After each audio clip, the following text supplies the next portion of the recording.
inseminasi yang akan disampaikan oleh rekan kita Bapak Fitrayuddin Sam SPD CGP Angkatan 11 Kabupaten Luwu Utara dari SMA Negeri 5 Luwu Utara. Sebelum beliau memaparkan materinya, kita dengarkan dulu sambutan dari Bapak Kepala UPT SMA Negeri 5 Luwu Utara. Kepada Bapak dengan hormat kami persilakan.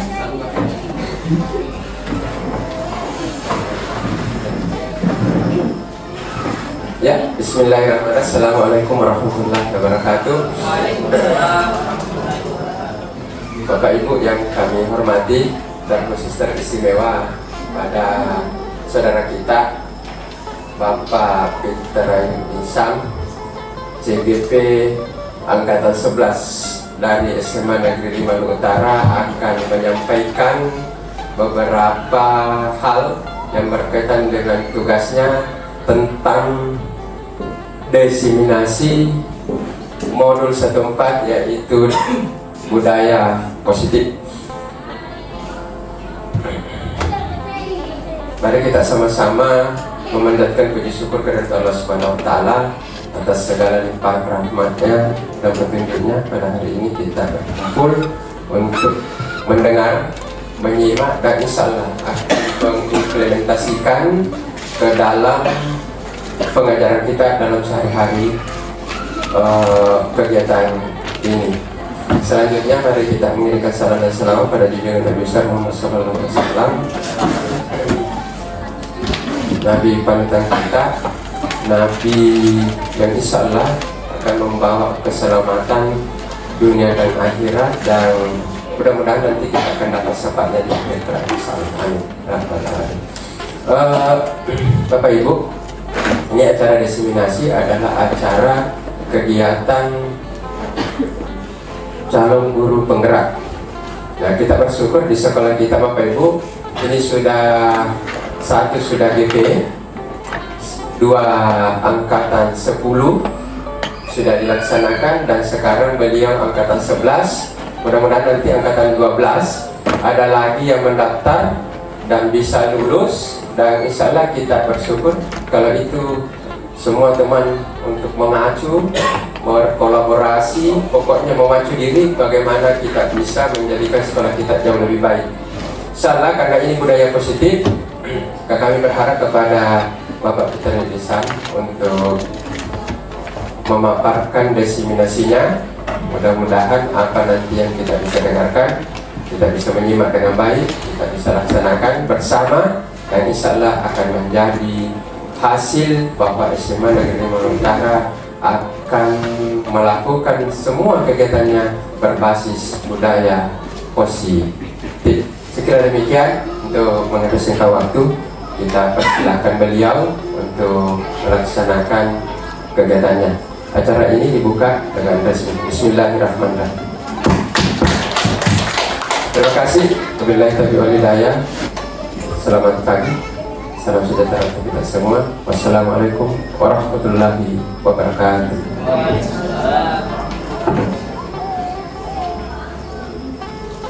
Baik Bapak Ibu, untuk mengefisienkan waktu dan tempat, kita persilakan kepada Bapak Fitrayuddin Sam untuk memaparkan materinya. Mudah-mudahan Bapak Ibu sebentar ada umpan balik, ada kesempatan untuk bertanya kalau ada yang tidak dipahami. Kepada Bapak dengan ini kami persilakan.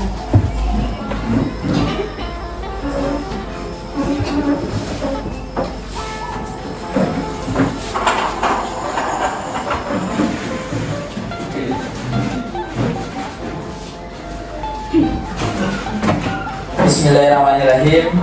Assalamualaikum warahmatullahi wabarakatuh. Selamat pagi, salam sejahtera untuk kita semua. Om Swastiastu, Namo Buddhaya, salam kebajikan, Rahayu. Baik Bapak Ibu, apresiasi setinggi-tingginya kepada Bapak Pimpinan, Bapak Dr. Haji Erianto SPD MPD yang alhamdulillah mengizinkan kami pada kesempatan kali ini melakukan diseminasi terkait kegiatan kami dalam pendidikan guru penggerak, yaitu diseminasi budaya positif pada modul 1.4. Tentunya alhamdulillahirrahmanirrahim, puji syukur kepada Allah Subhanahu wa taala, Tuhan yang Maha Esa, atas berkah limpahan nikmat kesehatan sehingga kita masih sempat berkumpul di tempat ini melaksanakan rutinitas kita sebagai pendidik, yaitu ke sekolah dengan niat mencerdaskan peserta didik kita di sekolah. Baik Bapak Ibu, untuk mengefisienkan waktu, izinkan kami memperkenalkan atau menyampaikan kegiatan kita pada pagi hari ini. Jadi kegiatan kami adalah diseminasi modul 1.4 budaya positif.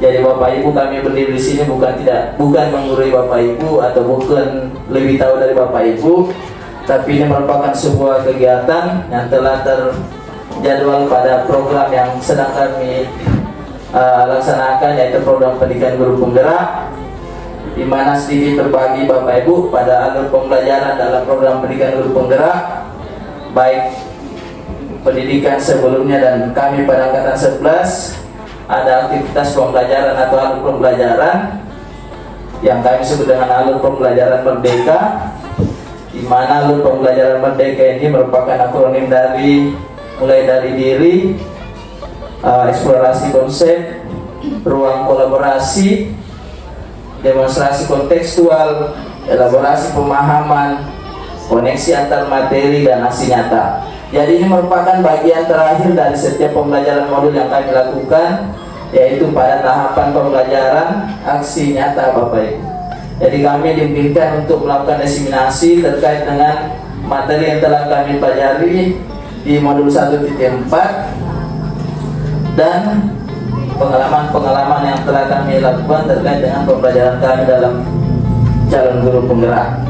Baik Bapak Ibu, di sini kita akan membahas beberapa konsep inti tentang budaya positif, dan tentunya sedikit pengantar bahwa kita ketahui bersama sesuai yang dikatakan oleh Bapak Pimpinan, alhamdulillah di sekolah kita memiliki satu guru penggerak angkatan 9, Ibu Hajarwati, yang tentunya telah juga memberikan diseminasi budaya positif di sekolah kita, dan 2 calon guru penggerak angkatan 11, angkatan 10, Pak Cerul dan Pak Yunus, yang alhamdulillah sudah juga melaksanakan diseminasi positif diseminasi ini tentang modul 1.4 budaya positif. Dan alhamdulillah komunitas praktisi kita, komunitas belajar yang terkonsentrasi pada pembahasan indikator pengelolaan kinerja di platform Merdeka Mengajar juga sudah membahas ini Bapak Ibu, disiplin positif. Jadi mungkin kami di sini sebagai CGP angkatan 11 merupakan orang kelima dalam hal ini penyampaiannya terkait dengan budaya positif. Jadi itu merupakan pengantar. Mudah-mudahan Bapak Ibu masih semangat terkait dengan materi ini Bapak Ibu, karena nanti kita nanti pada kegiatan ini kita akan lebih banyak berdiskusi terkait dengan implementasi konsep-konsep inti budaya positif yang telah kita lakukan di sekolah kita. Jadi alhamdulillah di sekolah kita mungkin sudah mulai kita rasakan dampak dari kehadiran Ibu Hajarwati sebagai guru penggerak yang kemudian bisa memberikan edukasi termasuk mengaktifkan komunitas praktisi kita yang tentunya nantinya berdampak pada pembelajaran yang berpusat pada peserta didik. Baik Bapak Ibu, ini tujuan pembelajaran pada diseminasi kali ini, yaitu saya calon guru penggerak dapat menyampaikan pembelajaran dari penerapan konsep inti modul budaya positif serta pemahamannya.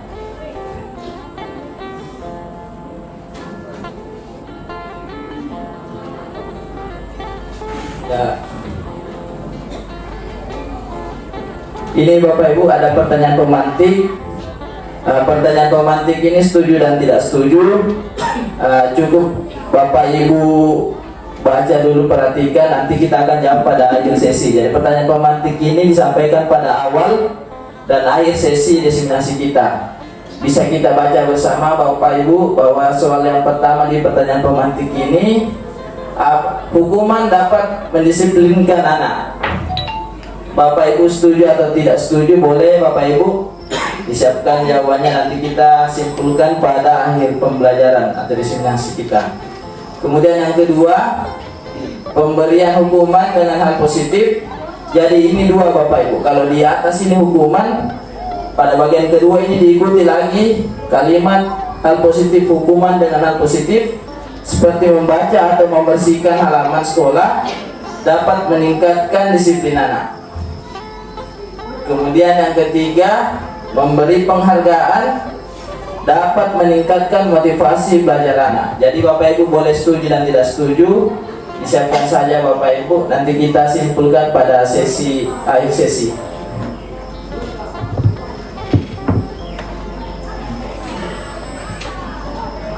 Ya, ini Bapak Ibu pada bagian konsep inti yang akan kami paparkan pada bagian pertama tentang perubahan paradigma belajar, di mana perubahan paradigma belajar. Kemudian kita mengenal teori kontrol dari Dr. William Glasser, di mana beliau merupakan psikiater dan pendidik. Tentunya kemudian mencetuskan sebuah teori atau kontrol teori yang kemudian hari berkembang dengan choice theory atau teori pilihan, meluruskan beberapa miskonsepsi tentang makna kontrol. Jadi ini Bapak Ibu ada beberapa ilusi atau miskonsepsi pada teori kontrol yang kemudian bisa kita diskusikan bersama, yaitu yang pertama ilusi guru, ilusi di mana guru mengontrol murid. Jadi tentunya ini bisa kita diskusikan bahwa yang melakukan kontrol terhadap diri kita sendiri tidak lain tidak bukan adalah diri kita sendiri. Jadi sekiranya agar kontrol itu memberikan motivasi intrinsik atau internal, jadi yang harus memberikan kontrol untuk diri kita sendiri adalah kita. Baik, yang kedua Bapak Ibu, ilusi bahwa semua penguatan positif, efektif dan bermanfaat. Jadi ini termasuk ilusi Bapak Ibu, miskonsepsi juga terkait dengan teori kontrol. Kemudian yang ketiga, ilusi bahwa kritik dan membuat orang merasa bersalah dapat menguatkan karakter. Ya, kalau bagian ini Bapak Ibu mungkin kita memiliki persamaan persepsi bahwa tentunya apabila kita memberikan kritik dan membuat orang merasa bersalah, tentunya memicu perasaan dari peserta didik kita, pelajar kita untuk menjustifikasi dirinya menjadi orang yang bersalah dan mendapatkan identitas gagal. Kemudian yang terakhir Bapak Ibu, ilusi juga bahwa orang dewasa memiliki hak untuk memaksa. Jadi ini kalau dilihat dari ilusi ini, miskonsepsi ini, mungkin ada anggapan sebagian orang bahwa orang dewasa itu memiliki hak untuk memaksa. Jadi ternyata Bapak Ibu apabila kita lakukan paksaan kepada seseorang yang dibawa umur kita, tentunya akan memicu permusuhan antara yang dipaksa dan yang memaksa. Kemudian itu adalah miskonsepsi atau ilusi terkait dengan teori kontrol Bapak Ibu.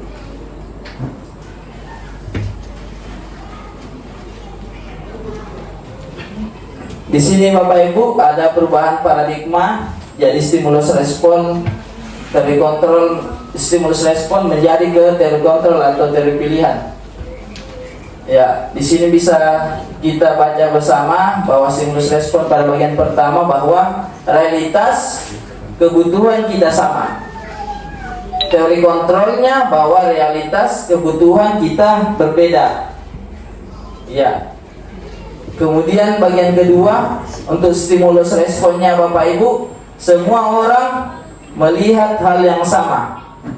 Kalau untuk teori kontrolnya, setiap orang memiliki gambaran berbeda. Kemudian yang ketiga Bapak Ibu, kita mencoba mengubah orang agar berpandangan sama dengan kita. Kalau untuk telekontrolnya, kita berusaha memahami pandangan orang lain tentang dunia. Kemudian stimulus respon berikutnya, perilaku buruk dilihat sebagai suatu kesalahan.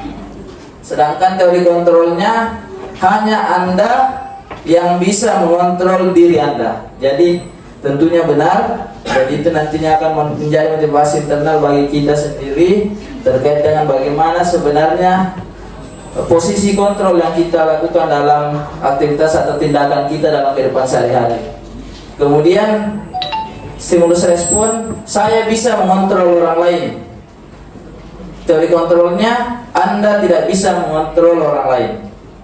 Kemudian berikutnya pemaksaan pada saat bujukan gagal pada stimulus respon. Kemudian kolaborasi dan konsensus menciptakan pilihan-pilihan baru pada teori kontrol.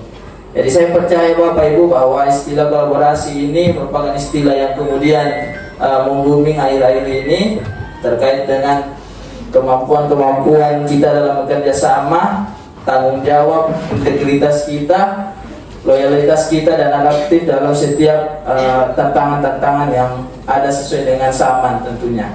Kemudian yang terakhir untuk stimulus respon Bapak Ibu, model berpikir menang kalah kalau untuk di stimulus respon. Kalau untuk di teori kontrol, model berpikir menang-menang. Jadi insya Allah kita akan menerapkan ini model berpikir menang-menang atau win-win, yang kemudian tidak ada lagi perasaan bersalah dari salah satu pihak. Kemudian kita masuk ke makna konsep inti budaya positif terkait dengan disiplin positif. Di sini kami memberikan informasi materi terkait dengan makna disiplin, Bapak Ibu, bahwa disiplin ini berasal dari bahasa Latin, yaitu disiplina, yang artinya belajar. Makna asal dari kata ini berkonotasi dengan disiplin diri dari murid-murid Sokrates dan Plato. Kita ketahui bersama bahwa Sokrates dan Plato merupakan ilmuwan yang penemuannya sudah sangat banyak, bisa kita akses di Google Bapak Ibu. Terutama kalau misalnya ada kata-kata bijak dari Sokrates dan Plato, biasa muncul di FB dan YouTube Bapak Ibu. Kemudian yang ketiga, disiplin diri membuat orang menggali potensinya menuju sebuah tujuan, apa yang dia hargai. Namun dalam budaya kita, makna kata disiplin telah berubah menjadi sesuatu yang dilakukan seorang pada orang lain untuk mendapatkan kepatuhan.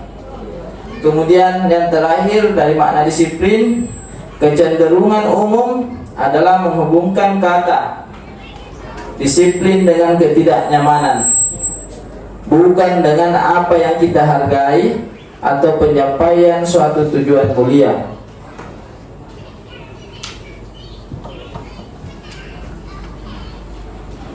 Ya, ini Bapak Ibu sebuah konsep inti dalam budaya positif yang kami pelajari tentang nilai-nilai kebajikan. Jadi nilai-nilai kebajikan bisa kami sampaikan di sini bahwa sifat-sifat positif manusia yang merupakan tujuan mulia yang ingin dicapai setiap individu. Nilai-nilai tersebut bersifat universal dan lintas bahasa, suku, bangsa, agama maupun latar belakang. Jadi nilai-nilai ini diterima di seluruh kalangan Bapak Ibu. Disebut nilai-nilai universal yang bisa dilihat bersama bahwa sifatnya universal, lintas agama, suku, bangsa, agama, yang tentunya juga gender, laki-laki dan perempuan memiliki kepercayaan yang baik tentang nilai-nilai kebajikan ini bisa diterapkan dalam lingkungan sehari-hari. Baik Bapak Ibu, kemudian ada beberapa poin yang kami berikan pada nilai-nilai kebajikan ini, yaitu yang pertama, setiap perilaku atau perbuatan memiliki satu tujuan. Ini sesuai dengan pendapat Dr. William Glasser pada teori kontrol tahun 1984. Mungkin itu juga biasa nanti kita bahas lebih lanjut, bagaimana peserta didik kita memiliki kebutuhan-kebutuhan dasar yang kemudian mungkin kemudian menjadi sebab mereka melakukan tindakan. Kemudian yang kedua Bapak Ibu, dengan mengaitkan nilai-nilai kebajikan yang diyakini seseorang, maka motivasi intrinsiknya akan terbangun. Ya, jadi dasarnya kita berharap motivasi intrinsik ini Bapak Ibu, bukan motivasi internal atau eksternal.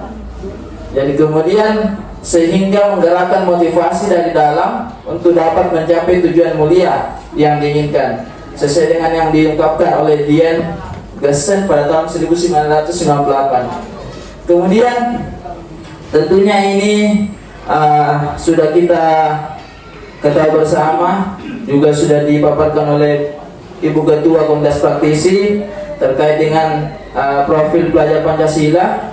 Kemudian ini Bapak Ibu sedikit gambaran terkait dengan nilai-nilai kebajikan yang ingin dicapai oleh setiap anak Indonesia yang kita kenal dengan profil pelajar Pancasila. Baik Bapak Ibu. Jadi ternyata ini Bapak Ibu 1, 2, 3, 4, 5, 6. Ada 6 kemudian nilai-nilai kebajikan yang menjadi sasaran dari profil pelajar Pancasila, di mana Bapak Ibu yang pertama adalah beriman, bertakwa kepada Tuhan Yang Maha Esa dan berakhlak mulia. Itu yang pertama Bapak Ibu. Kemudian yang kedua mandiri, yang ketiga bernalar kritis, yang keempat berkebinekaan global, yang kelima bergotong royong, dan keenam kreatif Bapak Ibu. Jadi mudah-mudahan kita sedikit memahami, tentunya peserta didik yang datang di sekolah tidak hanya butuh mendapat pengajaran atau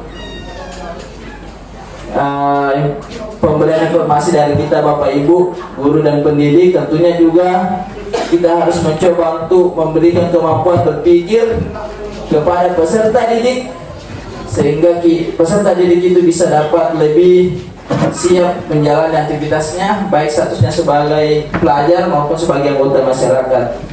Kemudian Bapak Ibu, ini masuk ke teori motivasi perilaku manusia. Jadi ternyata Bapak Ibu terkait dengan teori motivasi perilaku manusia ada dua. Ada motivasi eksternal, ada motivasi internal. Di mana pada motivasi internal ini merupakan tujuan dari disiplin positif. Jadi tidak lain tidak bukan semua aktivitas kita terkait dengan disiplin positif nantinya akan memicu motivasi internal dari pelajar-pelajar kita di sekolah, di kelas. Baik Bapak Ibu, sedikit ada gambaran terkait dengan keduanya, di mana misalnya pada bagian pertama ini Bapak Ibu bisa dilihat bahwa untuk menghindari ketidaknyamanan atau hukuman, kemudian ada pertanyaan apa yang akan terjadi apabila saya tidak melakukannya. Jadi pertanyaan ini merupakan pertanyaan yang bisa memicu motivasi eksternal terkait dengan ketidaknyamanan dan hukuman Bapak Ibu. Kemudian yang kedua, untuk mendapatkan imbalan dari orang lain atau institusi, biasa kita kenal dengan imbalan. Kemudian ternyata misalnya ada pertanyaan di bawahnya, apa yang akan saya dapatkan apabila saya melakukannya? Ternyata Bapak Ibu, itu juga merupakan pertanyaan-pertanyaan yang bisa memicu motivasi eksternal, bukan motivasi internal Bapak Ibu. Kemudian ini bagian yang ketiga, untuk menghargai diri sendiri. Kemudian ada pertanyaan, saya akan menjadi orang yang seperti apa bila saya melakukannya. Ya, pertanyaan ini kemudian dianggap menjadi sebuah motivasi internal yang tidak lain tidak bukan adalah tujuan disiplin positif itu sendiri Bapak Ibu. Ini Bapak Ibu bisa kita diskusi. Pada kesempatan kali ini boleh Bapak Ibu memberikan pendapat terkait dengan pemahaman konsep kita dari beberapa tayangan slide yang kami tampilkan di awal.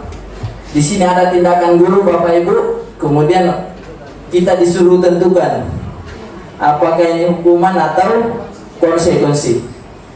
Saya bisa baca, mungkin ini bagian pertama Bu Agnes bisa bantu untuk jawab. untuk mencatat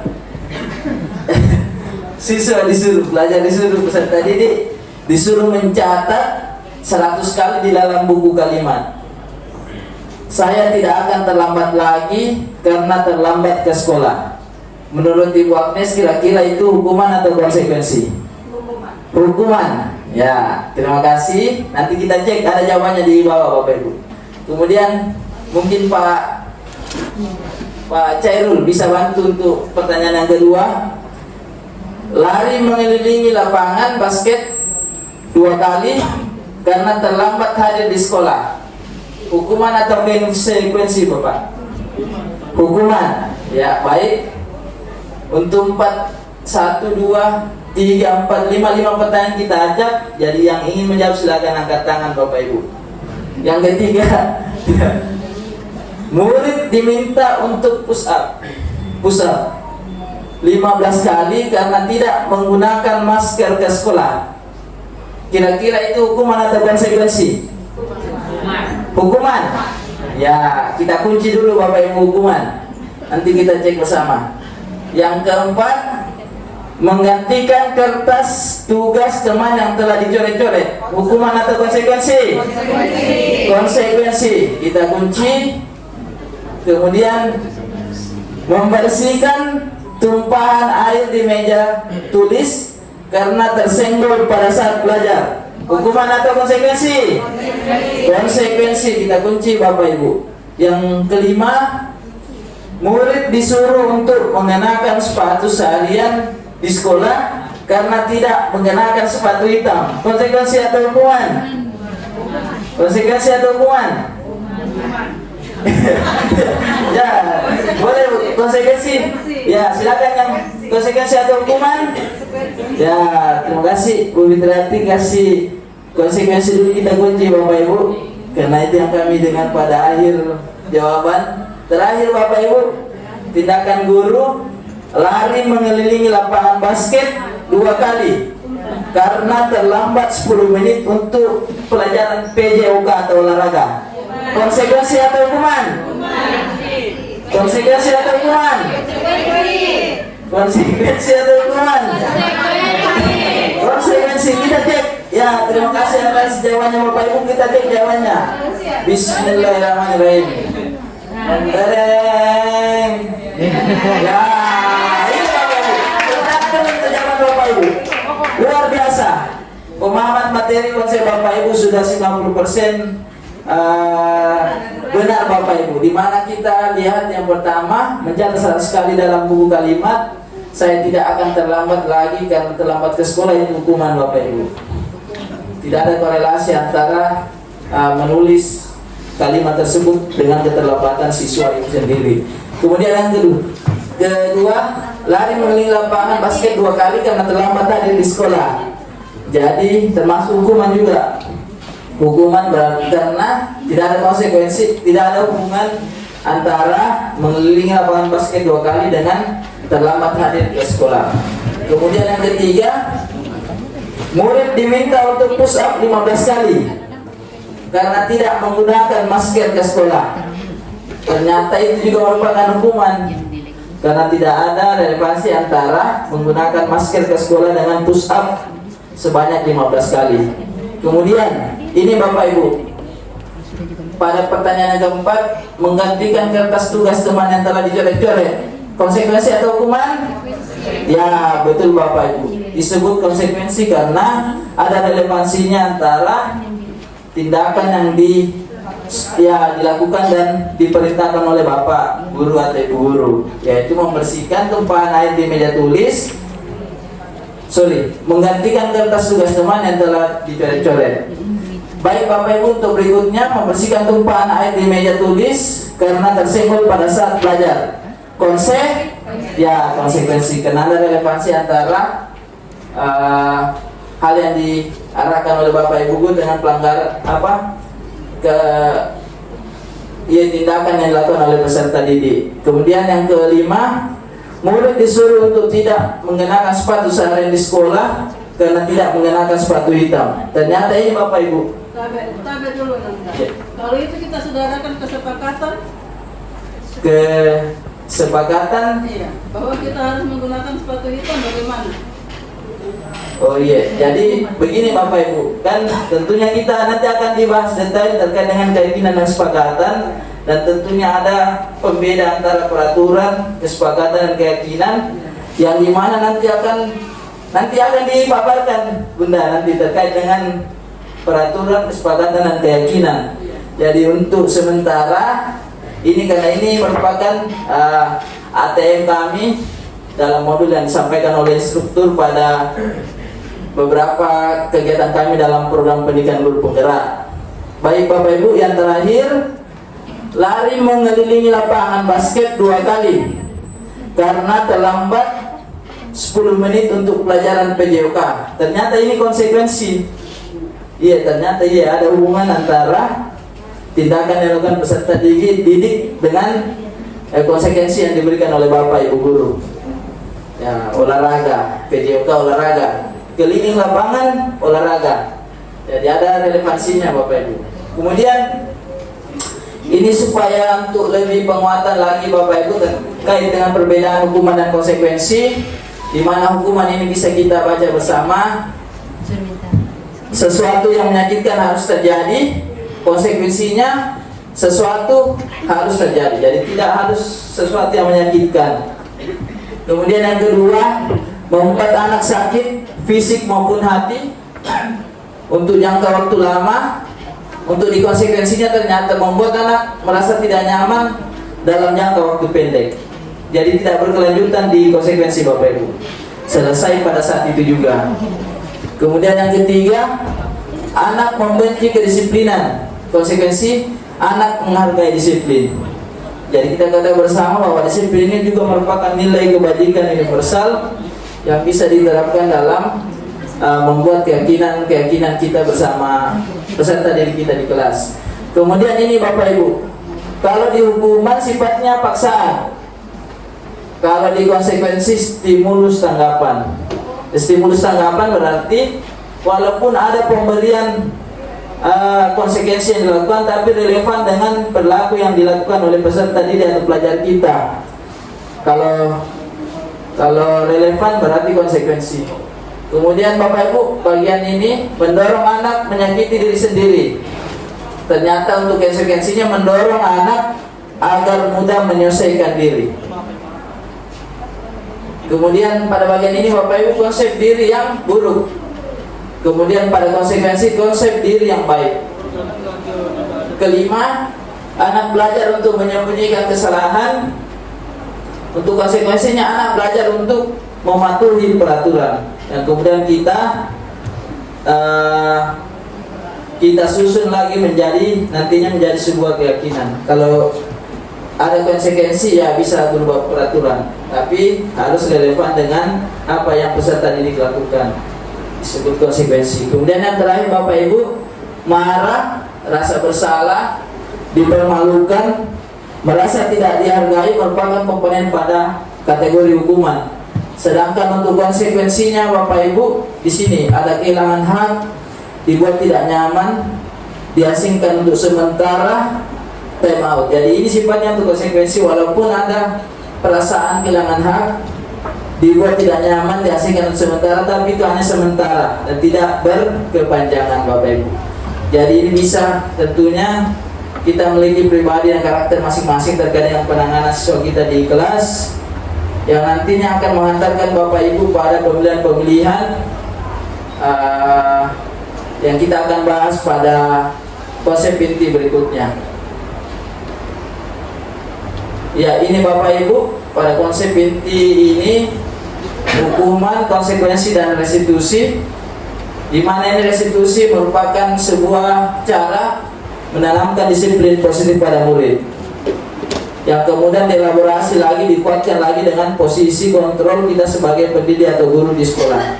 Ini kami gambarkan Bapak Ibu, sedikit kami kutip dari bahan bacaan pembelajaran kami, bahwa pada bagian yang pertama kami tuliskan, restitusi adalah proses menciptakan kondisi bagi murid untuk memperbaiki kesalahan mereka, sehingga mereka bisa kembali pada kelompok mereka dengan karakter yang lebih kuat.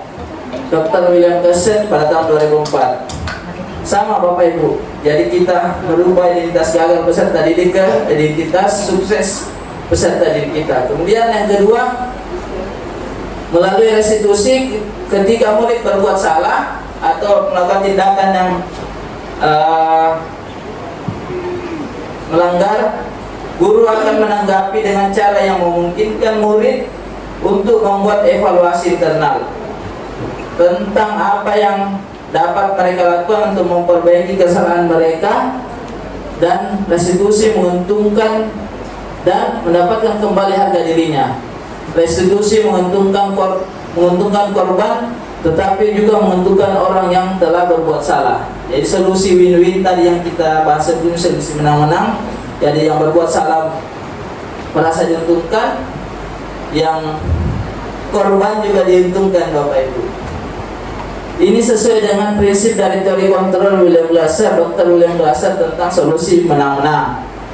Terakhir, terkait dengan restitusi, bahwa restitusi membantu murid menjadi lebih memiliki tujuan, disiplin positif, dan memulihkan dirinya setelah berbuat salah.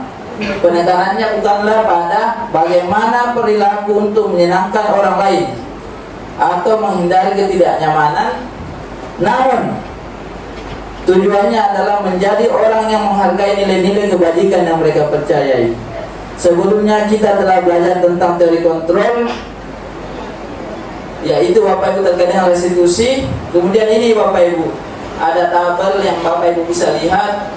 Ternyata dari ketiganya, baik hukuman, konsekuensi maupun restitusi, pada identitas gagal Bapak Ibu ada baris kedua, yaitu hukuman. Ternyata hukuman ini termasuk dalam identitas gagal, di mana detailnya bisa dilihat Bapak Ibu. Sesuatu yang menyakitkan harus terjadi sesuai dengan pembahasan yang disajikan di awal tadi.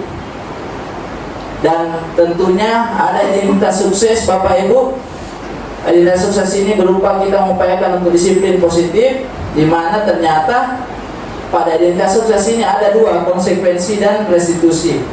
Tapi kalau dilihat dari warna ini Bapak Ibu, restitusi warna hijau, jadi ini merupakan yang dianggap paling sukses dalam menerapkan disiplin positif di kelas maupun sekolah kita Bapak Ibu. Kemudian kalau kita perhatikan di restitusi, restitusi merupakan pilihan. Jadi restitusi bisa dilakukan oleh guru, orang tua, untuk mewujudkan pelajar peserta didik yang lebih mandiri dan bertanggung jawab. Kemudian ini menguatkan untuk murid anak dalam jangka waktu panjang. Korban mendapatkan ganti, murid anak mendapatkan penguatan, masalah terpecahkan, murid belajar bertanggung jawab dan tadi untuk perilakunya, fokus pada pemecahan masalah dalam jangka waktu panjang. Ini pertanyaan-pertanyaan dalam kegiatan restitusi. Apa yang kami yakini, apa yang bisa kami lakukan untuk memperbaiki masalah ini. Kemudian murid atau anak menghormati dirinya dan orang lain. Kemudian dapat memicu motivasi internal atau intrinsik dari peserta didik yang terkait dengan tindakan yang mereka lakukan.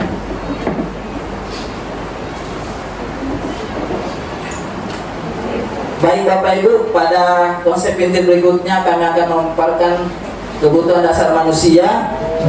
Jadi sesuai dengan informasi awal sebelumnya bahwa kebutuhan dasar manusia itu dikaitkan dengan modul yang kami pelajari, bahwa terdapat 5 kebutuhan dasar manusia Bapak Ibu, di mana kebutuhan dasar manusia itu bisa dilihat. Yang pertama itu bertahan hidup, yang kedua kasih sayang dan rasa diterima, yang ketiga penguasaan, yang keempat kebebasan, dan yang kelima kesenangan. Karena ada soal di bawahnya Bapak Ibu terkait dengan pemahaman konsep, bisa kita agak berikan durasi pada pemantapan konsep ini. Bahwa bertahan hidup, kebutuhan bertahan hidup atau survival adalah kebutuhan bersifat fisiologis Bapak Ibu. Untuk bertahan hidup misalnya kesehatan, rumah, dan makanan. Jadi tentunya kita diharapkan dengan pelajaran budaya positif ini, penanganan-penanganan yang kita berikan pada peserta didik atau pelajar, tentunya ini berdasarkan dengan kebutuhan dasar manusia. Kita memperhatikan kebutuhan dasar manusia. Misalnya peserta didik kita, pelajar kita terlambat ke sekolah karena rumahnya kebanjiran Bapak Ibu, kita harus membersihkan diri nantinya sebagai pemberi restitusi dengan posisi kontrol. Nantinya kita bahas selanjutnya sebagai manajer yang bisa membuat penguatan terhadap peserta didik tersebut. Kemudian kasih sayang, kebutuhan untuk disayangi dan diterima meliputi kebutuhan akan hubungan dan koneksi sosial, kebutuhan untuk memberi dan menerima kasih sayang, dan kebutuhan untuk merasa menjadi bagian dari suatu kelompok. Jadi ini Bapak Ibu salah satu komponen penting kebutuhan dasar manusia, bahwa kasih sayang. Saya yakin kita sebagai makhluk individu dan sosial pasti membutuhkan kasih sayang.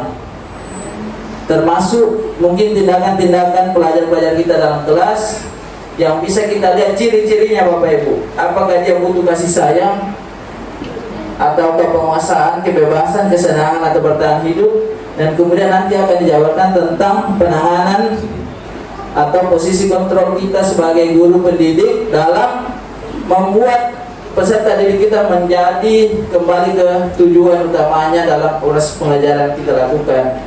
Kemudian bagian yang ketiga Bapak Ibu, penguasaan. Kebutuhan ini berhubungan dengan kekuatan mencapai sesuatu, menjadi kompeten, menjadi terampil, diakui atas prestasi dan keterampilan kita, didengarkan dan memiliki rasa harga diri. Mungkin biasa kita temukan di kelas ini Bapak Ibu. Penguasaan peserta didik kita bisa biasa bilang ya, dan kemudian ciri-cirinya bisa nampak dan kita akan bisa ketahui bahwa memang peserta didik kita ini kebutuhan dasar penguasaan yang mereka ingin terima.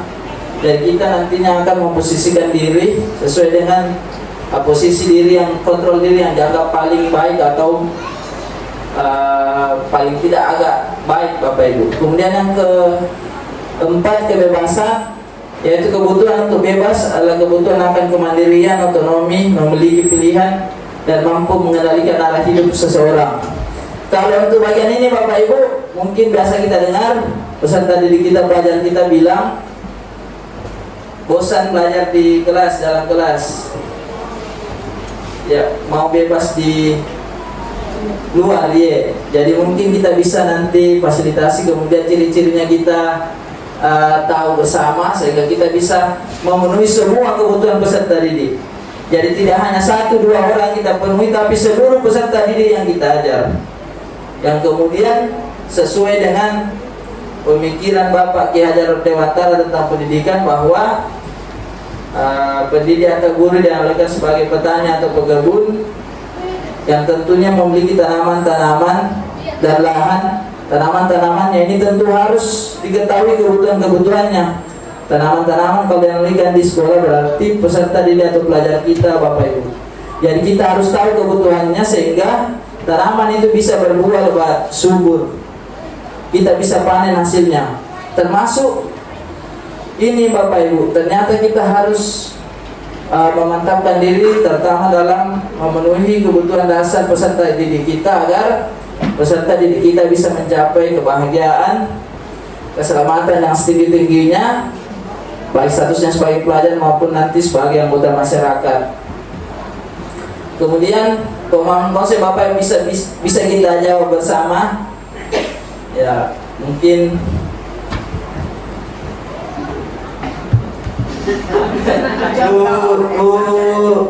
Bu Tabita. Ya. Ini ada sebuah kondisi atau studi kasus, kemudian ada respon yang diberikan. Kira-kira ini masuk pemenuhan kebutuhan apa Bapak Ibu? Dari 5 tadi. Dari ini Bapak Ibu. Ini. Bertahan hidupkah? Kasih sayangkah? Penguasaankah? Kebebasankah? Dan kesenangan? Ya, kalau yang pertama saya bacakan Bu. Khairul seorang anak TK. selalu berlari keluar kelas menuju jalan raya di depan sekolahnya yang ramai dengan kendaraan. Tingkahnya membuat guru Bu Yuliani, Bu Ani bingung dan seringkali lari mengejarnya. Identifikasi kebutuhan yang ingin dipenuhi oleh Hairul jika responnya. Ini respon yang diberikan oleh Hairul. Aku senang main kejar-kejaran dengan ibu guru, seru. Kira-kira masuk di pemenuhan kebutuhan apa Bapak Ibu? Kesenangan, ya kita kunci dulu kesenangan. Ya, untuk pertanyaan kedua dan ketiga kita lempar ke forum. Silakan Bapak Ibu memberikan jawaban. Untuk yang kedua, Firman seorang anak TK juga selalu berlari keluar kelas menuju jalan raya di depan sekolahnya yang ramai dengan kendaraan. Tingkahnya membuat guru Bu Ani bingung dan seringkali lari mengejarnya.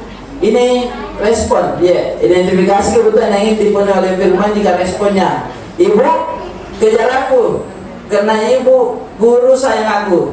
Kira-kira masuk di pemenuhan kebutuhan apa Bapak Ibu? Bu aja. Kasih sayang. Semua Bu kasih sayang. Ya, kita kunci kasih sayang untuk nomor 2. Yang ketiga, wah ini Adnan. Ya Adnan. Ternyata Adnan ini seorang anak TK juga Bapak Ibu, tapi beda TK-nya. TK-nya tadi Firman dan Hairul di TKB, Adnan ini berada pada TKA. Sama kasusnya, sering berlari keluar kelas menuju jalan raya di depan sekolahnya yang ramai dengan kendaraan. Tingkahnya membuat guru Bu Yuliani bingung dan seringkali lari mengejarnya. Ini Bapak Ibu, identifikasi kebutuhan yang ingin dipenuhi oleh Adnan.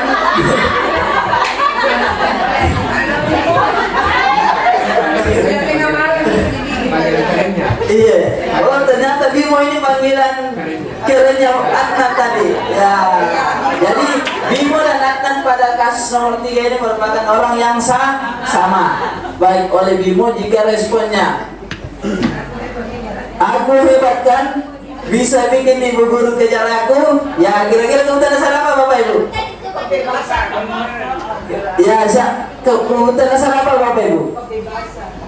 Kebebasan, apalagi ada yang lain? Penguasaan. Apalagi Bapak Ibu? Kemenangan. Ini kebutuhan dasarnya untuk sementara 5. Oh iya. Kesenangan, kebebasan, penguasaan. Atau ada yang lain? Penguasaan. Kita kunci penguasaan. Kita cek. Bukan di bawahnya lagi. Dan 1, 2, 3. Jawaban. Ya, ini Bapak Ibu. Kami cek Bapak Ibu semua. Luar biasa Bapak Ibu. Pemahaman konsep Bapak Ibu sudah sampai 50%. Hampir semua soal dijawab dengan 100%. Iya, karena semua jawaban Bapak Ibu benar.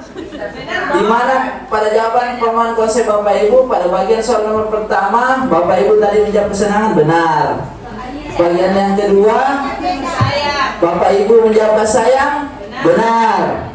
Pertanyaan ketiga Bapak Ibu menjawab penguasaan, ternyata jawabannya benar. Jadi alhamdulillah 100% Bapak Ibu memahami konsep tentang kebutuhan dasar manusia. Tepuk tangan dulu untuk kita semua Bapak Ibu.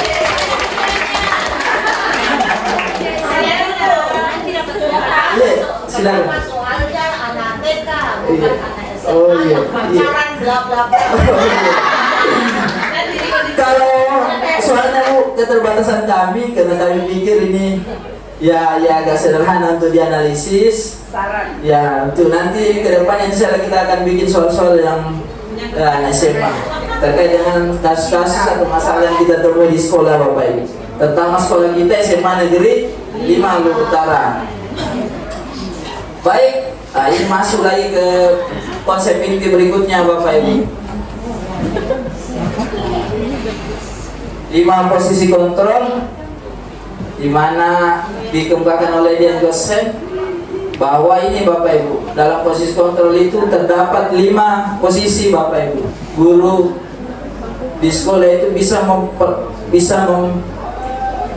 menerapkan 5 posisi kontrol, dan tentunya ini menjadi posisi-posisi yang mungkin Bapak Ibu pernah lakukan di sekolah. Terutama saya Bu, sering masuk di sini posisi kontrolnya teman.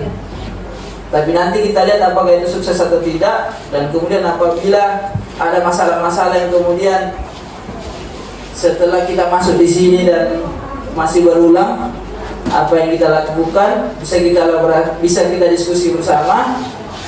Karena kalau kita coba posisi tapi masih berulang juga kelakuan dari peserta didik kita, jadi nanti kita bisa bahas bersama Bapak Ibu terkait dengan apa yang harus dilakukan apabila posisi-posisi kita ini lakukan dalam menangani masalah atau kasus yang dibuat oleh siswa. Jadi yang pertama itu Bapak Ibu posisi penghukum. Jadi posisi penghukum tadi bisa dilihat juga terkait dengan hukum konstitusi institusi hampir sama Bapak Ibu. Kita membuat rasa bersalah, kita memberikan hukuman kepada pelajar kita, peserta didik kita, yang kemudian itu akan membuat dirinya menjadi sangat sakit hati misalnya, dan kemudian tentunya bisa berdampak pada jangka psikis peserta didik kita pada jangka yang panjang. Kemudian yang kedua, posisi pembuat rasa bersalah Bapak Ibu. Jadi posisi pembuat rasa bersalah juga termasuk dalam hampir dekat di posisi penghukum, di mana nanti kita akan lihat bersama pertanyaan-pertanyaan mungkin dikeluarkan oleh Bapak Ibu guru jika memposisikan diri sebagai posisi pembuat rasa bersalah. Jadi nanti peserta didik akan merasa bersalah terkait dengan posisi yang kita berikan. Kemudian posisi teman, posisi pemantau, posisi manajer yang kita akan bahas berikutnya. Ternyata Bapak Ibu, sesuai dengan Dian Gosen tentang posisi 5 kontrol ini, sedikit kami berikan informasi awal bahwa posisi guru pendidik Bapak Ibu yang paling baik menurut Dian Gosen adalah posisi ini Bapak Ibu, yang kelima, posisi manajer.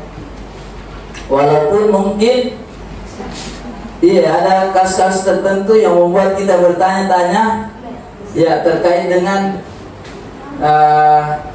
kenapa bisa terjadi demikian pada saat kita telah melakukan posisi kontrol manajer. Ini Bapak Ibu, dijelaskan di tabel lebih detail terkait dengan 5 posisi kontrol ini, di mana bisa kita baca bersama bahwa motivasi itu Bapak Ibu, kita ketahui ada dua motivasi, yaitu internal dan eksternal. Kemudian ini Bapak Ibu, 5 posisi kontrol.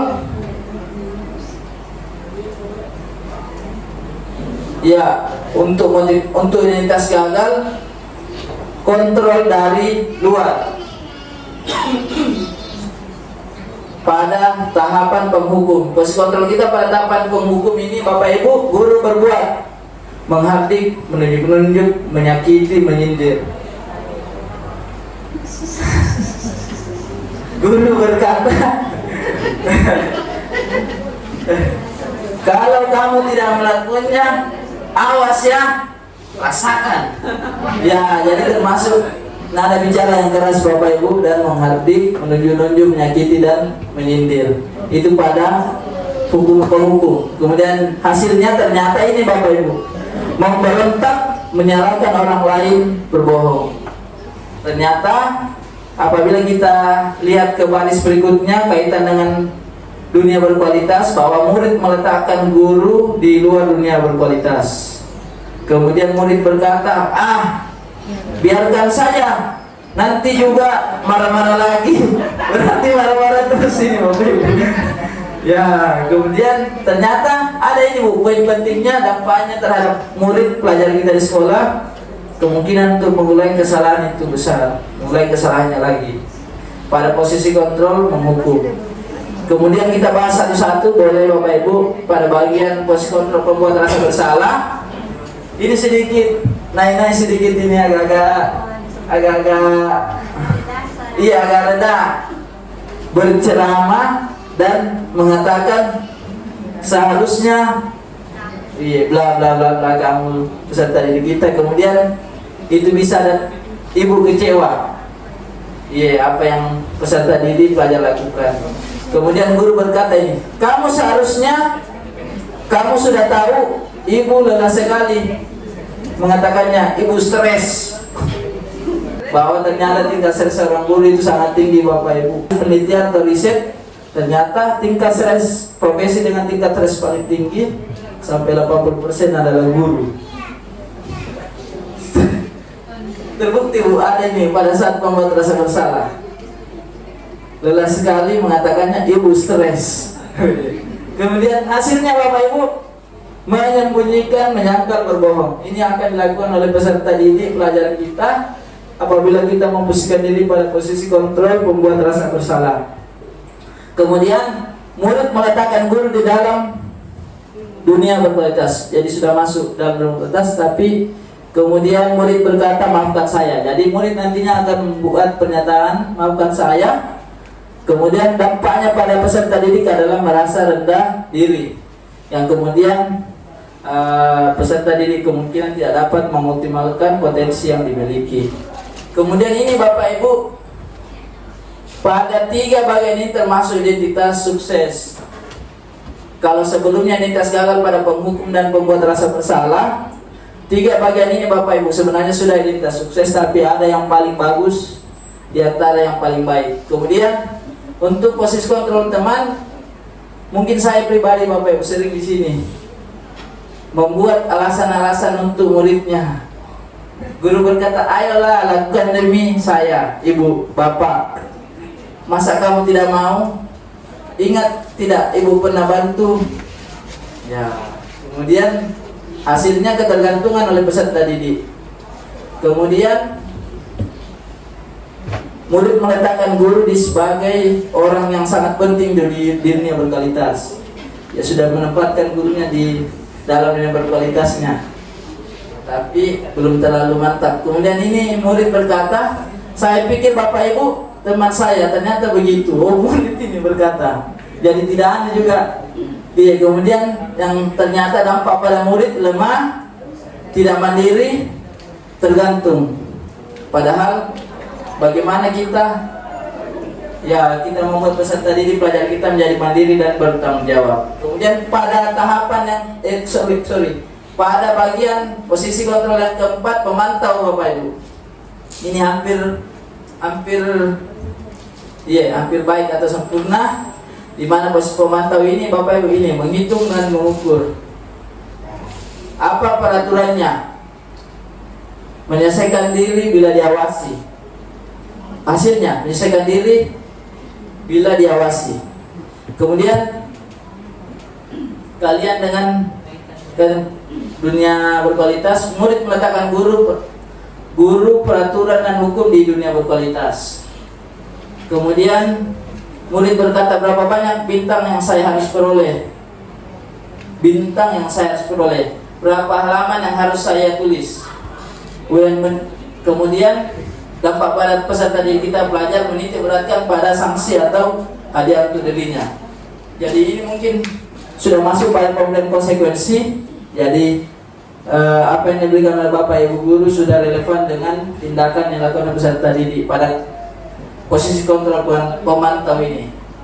Ini Bapak Ibu kemudian menjadi rekomendasi pilihan yang paling baik yang bisa dilakukan oleh Bapak Ibu dalam penanganan kasus di sekolah atau di kelas kita, di mana identitas berhasil atau sukses atau kontrol diri, di mana ini sudah sangat luar biasa Bapak Ibu.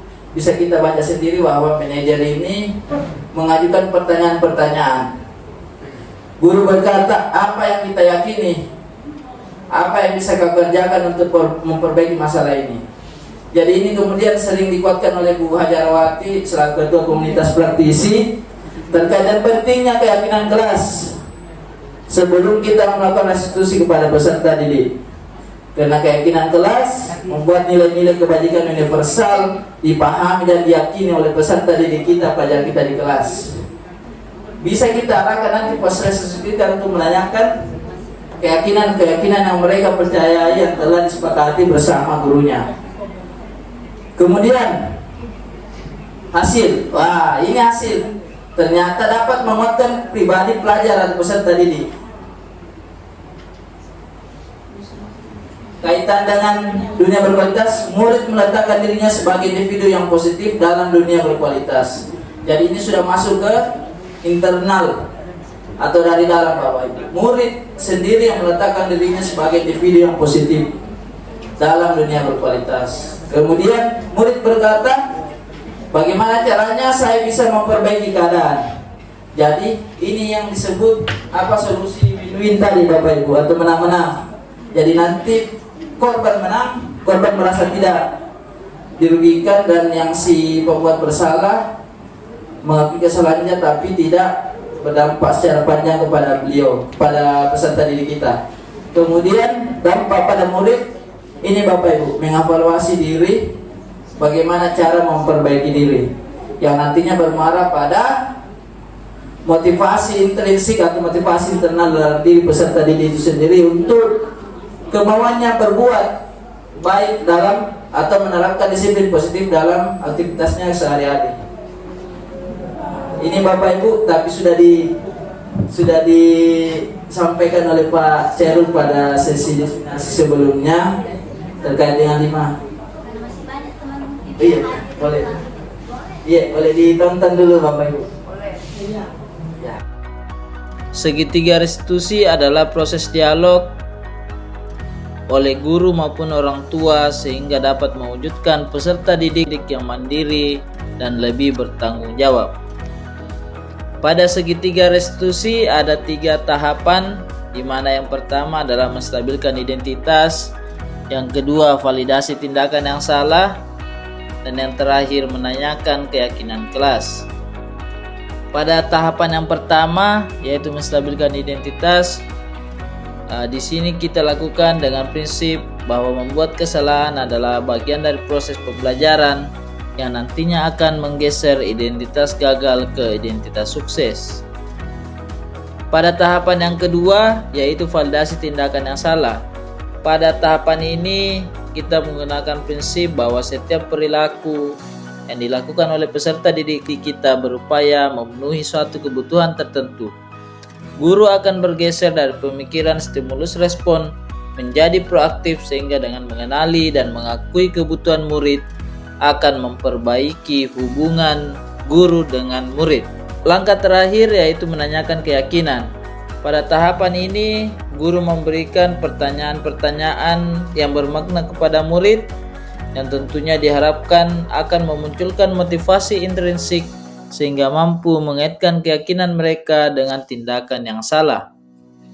Pada kasus yang pertama ini, Mercy tidak terima pekerjaannya selalu dicontek oleh temannya, sehingga Mercy marah dan tidak bisa menahan emosinya. Berikut adalah skenario penyelesaian masalah tersebut dengan menggunakan segitiga restitusi. Permisi Pak, Bapak manggil saya? Iya nak, Bapak panggil kamu. Menurut ketua kelasnya, laporan ketua kelasnya katanya Mercy bertengkar ya dalam kelas. Iya Pak, benar. Saya jengkel karena Apri selalu nyontek Pak. Bukan kali ini saja dia nyontek Pak. Hampir semua mata pelajaran dia juga nyontek Pak. Bahkan jika saya tidak memberikan mencontohkan, dia bilang saya pelit Pak. Oh gitu. Ya wajar lah kalau Mercy merasa marah dan kesal. Kalau Bapak di posisi Mercy, Bapak pun akan melakukan hal yang sama. Nah, terus apa yang Mercy lakukan terhadap Apri? Saya marah-marah Pak, dan tanpa sadar saya merobek bukunya. Merobek buku? Nah, kalau begitu Mercy pasti punya alasan kenapa Mercy merobek buku Apri.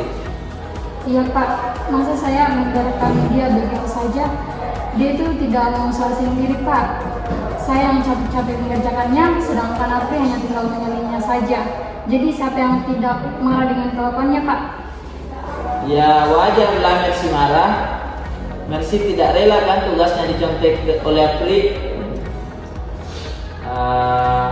Nah, Bapak sangat menghargai tindakan Mercy, tidak lebih dari yang Mercy lakukan tadi, misalnya memukul, tindakan fisik yang lebih berat. Nah, kira-kira menurut Mercy,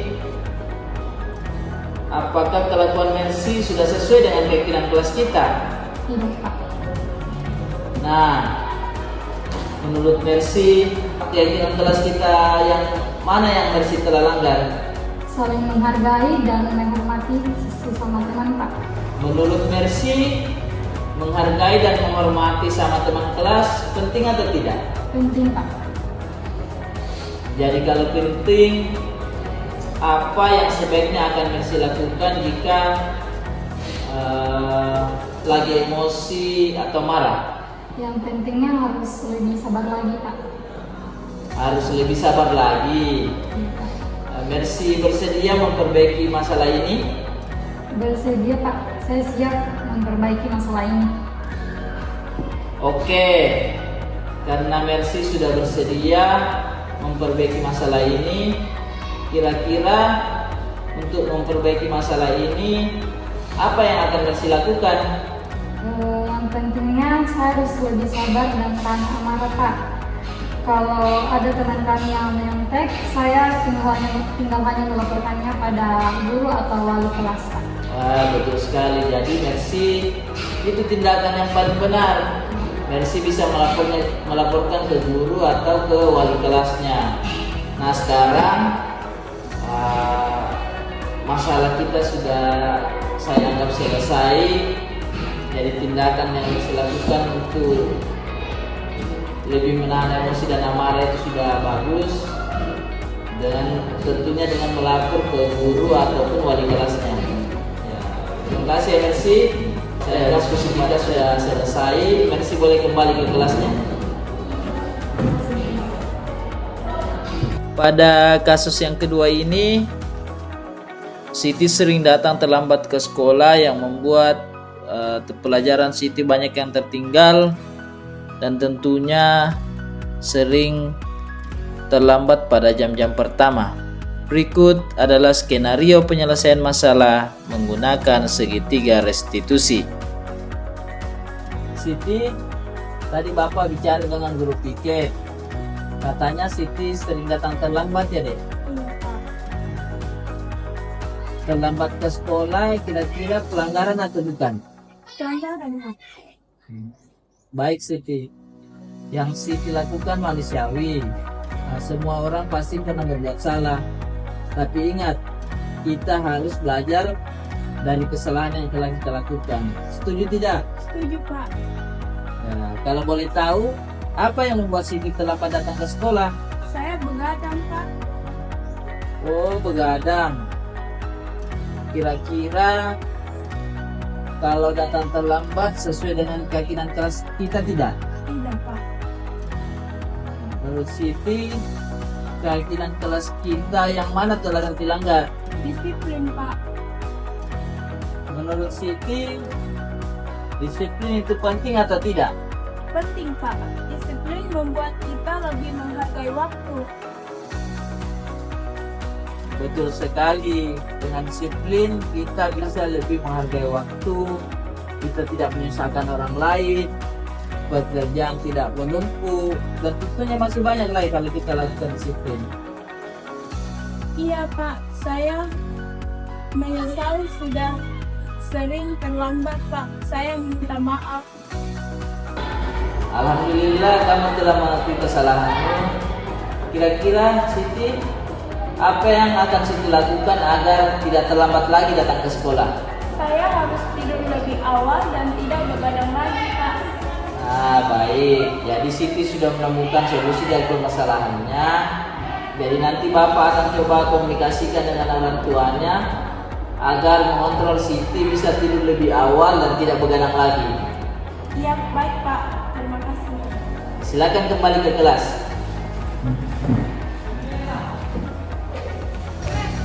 Selamat pagi, saya Dr. Anda Kabita Tiung, peserta diseminasi dari Bapak Fitrayudin, mendapatkan ilmu yang sangat bermanfaat untuk kelanjutan pembelajaran dan tugas pokok saya di sekolah. Semoga apa yang diberikan oleh Bapak Fitrayudin juga boleh diterima, dilanjutkan oleh rekan-rekan yang lain yang ada di sekolah ini. Selamat dan semangat buat Bapak Fitrayudin selanjutnya.